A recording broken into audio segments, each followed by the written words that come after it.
নমস্কার বন্ধুরা, আজকে বানাচ্ছি মাছের মাথার ঝাল। কড়াইটা গরম হয়ে গেছে, সরষের তেল দিয়ে দিলাম।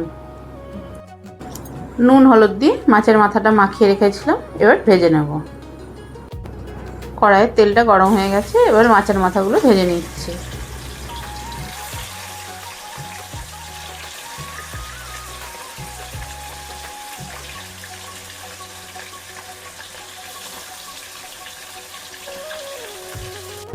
মাছের মাথাটা লাল করে ভাজা হয়ে গেছে, এবার তুলে নিচ্ছি। মাছ ভাজা তেলের মধ্যে ডুমো ডুমো করে আলু কেটে রেখেছিলাম, সেটা দিয়ে দিচ্ছি।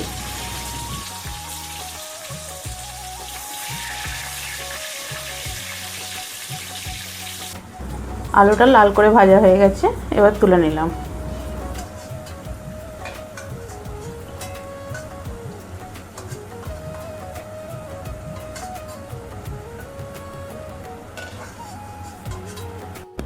তেলের মধ্যে দুটো কুচনো পেঁয়াজ দিয়ে দিলাম।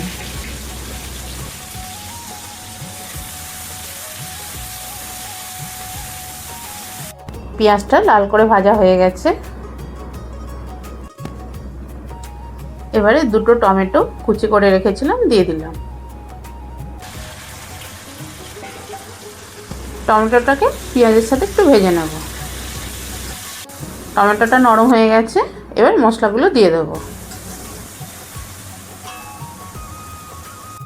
1 চামচ আদা, রসুন আর কাঁচা লঙ্কা বাটা দিয়ে ভালো করে কষিয়ে নেব। মশলাটা ভালো করে কষানো হয়ে গেছে, এবারে 1/2 চামচ লবণ দিয়ে দিলাম।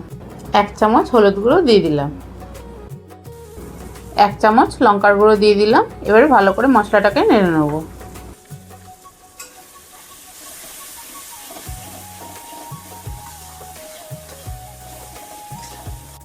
হাফ চামচ গরম মশলা গুঁড়ো দিয়ে দিলাম।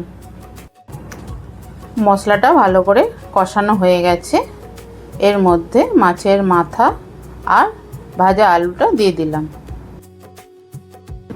মশলার সাথে মাছের মাথাটা আর আলুটা একটু ভালো করে কষিয়ে নিতে হবে। এর মধ্যে অল্প পরিমাণে জল দিয়ে দিলাম।